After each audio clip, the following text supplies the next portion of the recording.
In the recent murder case of Indian National Lok Dal chief Nabbed Singh Rathee, the combined team of Haryana police and a special cell of Delhi police have arrested two accused, namely Saurav and Ashish from North Goa. According to Goa police sources, Goa police had provided the assistance to the joint investigation team and the accused were nabbed between the Anjuna and Kalangut area. According to sources, after the murder, both the accused had come to Goa and they were hiding in a rented room of a hotel.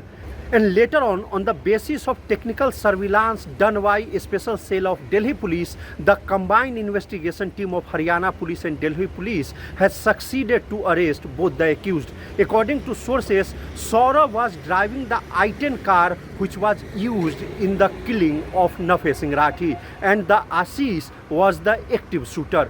Mukesh Kumar for Prudent.